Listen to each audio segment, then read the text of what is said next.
I, female 32, have a leg disability that got worse to the point that I could no longer work, so I stayed home with the kids for 4 years.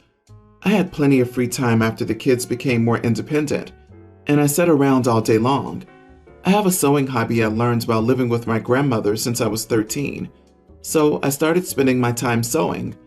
My husband made a laughingstock out of me, calling me grandma or granny, and running with the jokes and teasing. It was unbearable, but I ignored him.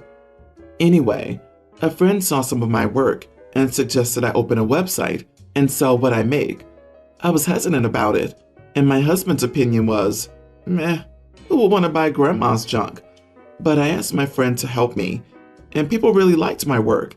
They started buying them off of me, which was shockingly impressive. I started really investing in this, and in 1 month, I made over $200 to $300. It's been 3 months now into the business. When money started coming, my husband would ask me to buy something, make a restaurant reservation, or even fix his car. When I refused, he'd say I have money for my sewing business and should pay. I decline every single time he asked. Yesterday, he showed me a wristwatch that he liked online and asked if I could pay for it. I said no, because I had no money. He pointed out once again the money I have for my sewing business, but I told him that the money was literally none of his business. He blew up, saying that I was being selfish and mean, and said that the business profit should be split equally between both of us. I used caps because he yelled those words, not just me. I told him he not only mocked me for sewing, he even doubted my potential. Besides that, I do all the work, so why should he expect profit? He said that he as my husband gets half, and I should really consider it or stop the sewing thing altogether. I laughed, thinking he was messing around, but he left the house and then came back looking angry. His friend called to scold me, reminding me that my husband already does enough for me to be able to find time to sew, and so he deserves a percentage, but I still refused. Now his family's pressuring me to share the money, but I'm still refusing. Am I the idiot? Everyone's the idiot here. Your husband sucks for belittling you and discouraging you, but I assume your husband works and has been bringing in an income that he used to pay for food and shelter. You got to share in that, didn't you? Your husband may not deserve a percentage, but you're supposed to be in this marriage together. It doesn't sound like you are. If that's the case, end it with him so you can both find someone more suitable. He's a bit of an unsupportive jerk, but why is your income only yours and his is both of yours? A bit? No, he's a huge, massive, raging, unsupportive idiot. I'm with the wife on this one, though I have to say, if my partner were as disrespectful as OP's, then I would have been gone long ago. He has no respect for her or her business.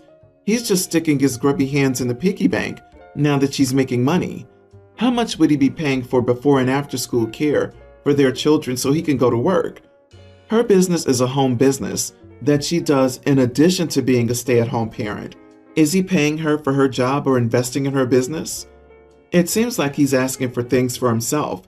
Fix his car, buy a watch, take him out to a restaurant, not the household. So, not the idiot. He mocked, laughed, and called you names, but now that your hobby's making money, he wants to spend it for you. Also, because his friend and family are all in your personal business, his pressure didn't work, so he's trying to use friends and family to pressure you. So, do you two even like each other? I don't think so. I am 20 years old and currently attending college. In one of my classes, there's a girl who's on the autism spectrum. I'll call her Melissa. I had never interacted much with her, but we recently ended up in a group project together. Our group divided itself into duos to do each part of our project, and I ended up with Melissa. Another group member told me to only give Melissa the easy task due to her condition. Not wanting any trouble, I went along with it and gave her only the easy task. We were working in the library, and she very quickly finished her job. I was still working. A couple of minutes passed, and she mustered all her courage to ask a straightforward question. I'm already finished here. Can I help you? I tried telling her I could handle it on my own, but a few minutes of silence later, she talked again. I don't like group projects. Every time the group never lets me participate properly, like I'm incapable, it upsets me." Her expression was blank as she said it, but she was clearly upset. I empathized with her at that moment. It must be frustrating to be treated as lesser because of how you were born. I then asked for her help and passed some tasks on to her. Although her expression was blank, I sensed her eyes spark with joy. So with her participation, we ended things much faster. The next day we submitted our part of the project to the group, and they got mad at me for giving her a hard task she couldn't fulfill. They called me selfish and cold-hearted, although Melissa clearly wanted to participate. Am I the idiot? Melissa is attending college. Melissa passed the same entrance boards that you and everyone else did to get into that college. This means that she's perfectly capable of doing the work necessary to get a degree. If she couldn't, she wouldn't have passed the entrance boards. It seems that you're the only one of her classmates that has looked past her autism and allowed her to be an actual student. You're the only one of her classmates that has allowed Melissa to determine what her limitations are and not force limitations on her. So, no, not the idiot. The taught mindset of people with disabilities not being able to do certain tasks is harmful, dehumanizing, and excludes them from being helpful or a part of the team. People without limbs can run marathons. People in wheelchairs can play basketball, and so on. Just because someone is visibly disabled does not mean they're not capable of being intelligent, talented, or useful to the team. The other teammates are the idiot because they're stereotyping, being judgmental, and choosing to treat others without respect or seeing them for who they are. Easy tasks are insulting. Also, it seems like Melissa completed the task perfectly and competently. If she did tasks badly and they had to be redone, which created a bunch more work for everyone, that would be a valid reason to stick to giving her easy tasks in the future. But also, that has nothing to do with autism. You should evaluate people on their performance, not their diagnosis. Thank you for being kind. I don't mean for this to sound overdramatic, but Melissa will likely remember you for a very long time for actually seeing her. My late wife passed away 6 years ago. I have 2 kids, Adam nearly adult and Leah teen. Their mom inherited a necklace from her mother. Her mother inherited it from her mother. It's a tradition in the family to pass this necklace down to the daughters. My late wife gave me the necklace to keep, and then gave it to Leah when she was legally an adult. No one knew about this except my current wife. Well, she told Adam about it, and he barged into my office the other day, asking what his mom had left for him. I was confused. I asked what was wrong, and he brought up the necklace. I explained the sentiment behind it, and told him I planned to give it to his sister before she moved out for college. He demanded to have the necklace since he too is our child, but I said it was gifted to his sister specifically, not him. He went on about favoritism and whatnot, but I told him it's a tradition that involves only the daughters in the family. I told him it's his mom's wish, and he should be respectful of it, especially when he has a ton of her stuff. He got enraged and called his mom and me misogynistic idiots for agreeing on, let alone carrying on with this misogynistic BS. I said I was done arguing, and he went upstairs and stayed in his room after yelling at his sister. He refused to eat or speak to either me or Leah.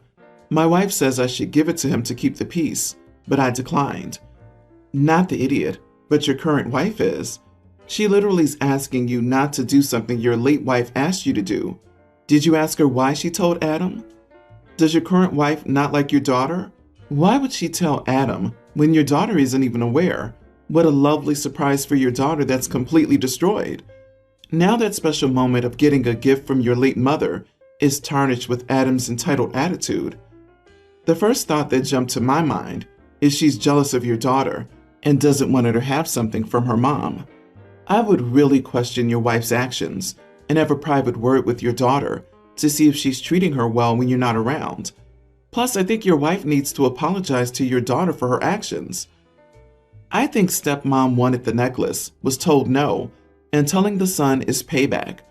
Without some more background info on the family dynamic, I'd say you've got some manipulators in the family who need to be told in no uncertain terms that their efforts will not work.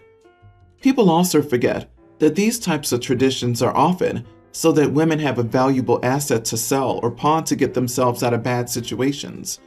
If your daughter ever needs to remove herself from an abusive relationship, that necklace may be the thing to provide her with the money she needs to do so.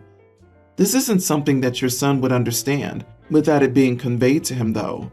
Men often don't have the same innate concerns for their safety. Have a chat with both kids about the more nuanced reasons for these types of family traditions, such as this being a way for your late wife to look out for your daughter from beyond. I, female 28, recently moved into a new neighborhood. All my neighbors are lovely, especially my next door neighbor, 37 male. Bless his heart, wink wink. He's married and has 2 kids.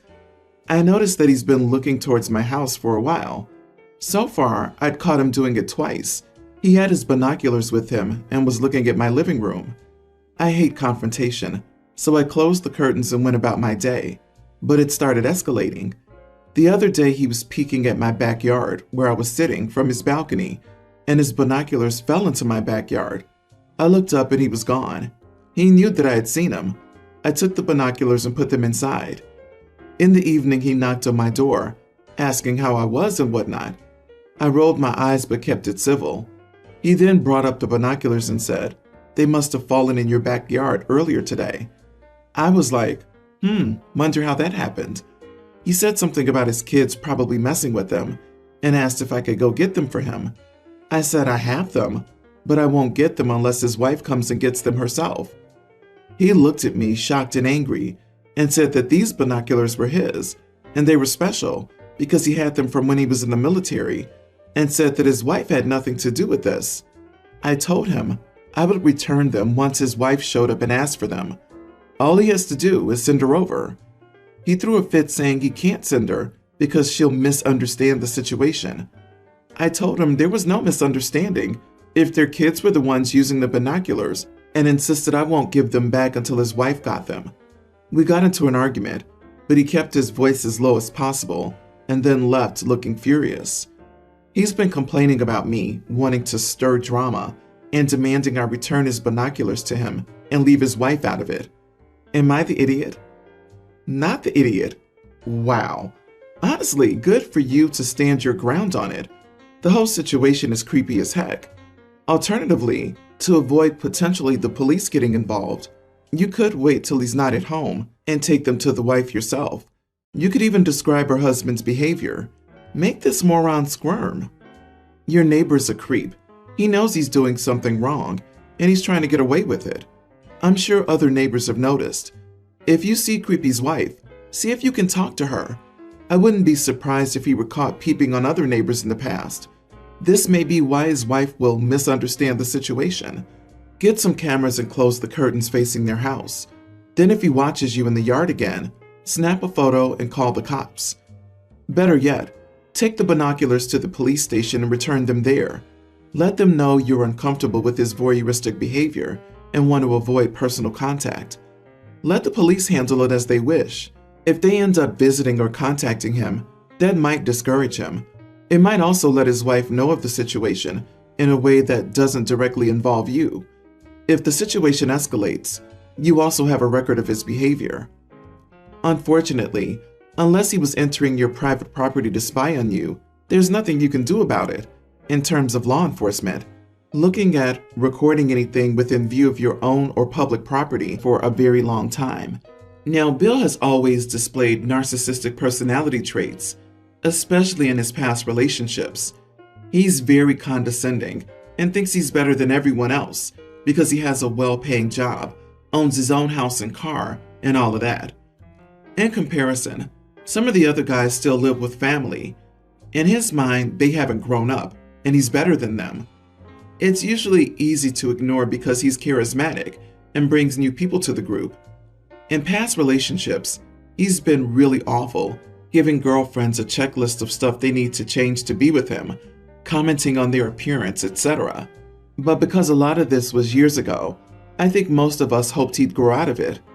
He always describes all his exes as crazy, and we usually believed him. Some we could confirm were crazy because we met them, and we just believed his stories with the ones we didn't meet. Enter his new girlfriend, Sarah, 33. They started dating a year ago.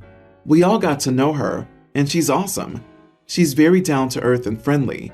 She's basically become friends with everyone. Well, Bill asked Sarah to move in with him 6 months ago. So she did, since she saw the relationship getting more serious. Then 3 months later, Bill randomly broke up with her. When asked what happened, he says he just hated that his house no longer felt like his house because of all of her stuff, which everyone thinks is ridiculous.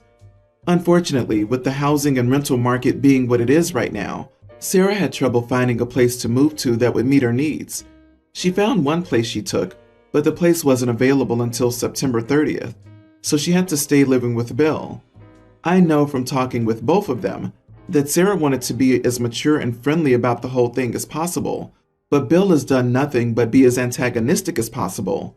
He's done stupid stuff, like blaring the TV when he knows she's trying to sleep, and he's also done really cruel things, like calling up a booty call, putting her on speakerphone, and talking to her about when they could hook up, when he knew Sarah could hear it. Anyways, the guys were all hanging out, and Bill kept complaining, trying to sound like the victim in the situation. And I finally said, "Stop trying to play the victim. No one here thinks you're the victim in this. If you could have been mature about the breakup, there wouldn't be any victims. This would have just been a relationship that hadn't worked out. But you made Sarah the victim by all of your actions. So just stop complaining and get over it." Everyone else agreed with me, but Bill got angry and left. Am I the idiot for how I handled it? Not the idiot, but if you're all in agreement that Bill is regularly in the wrong, why don't you just remove him from your friend group? I know you guys have history, but another 10 years are going to go by, and Bill is still going to suck as a person, so why bother with him anymore? Get rid of Bill and keep Sarah. Agree. Also, does Bill call himself an alpha? I have someone in my life who acts like this, makes bad decisions and jumps into relationships that should not happen. It blows up in his face, and he acts like the world is against him, always claims no one wants to listen to him, or that people secretly hate him. It gets old. Bill will probably act like this for a while, or possibly his whole life. I think you did Bill a favor by giving him a dose of reality. However, narcissists live in their own little world. I doubt he'll believe anything negative about himself. Also, he's likely to hold a grudge, so he might alienate himself from your group of friends. Bill is really no one's friend except his own.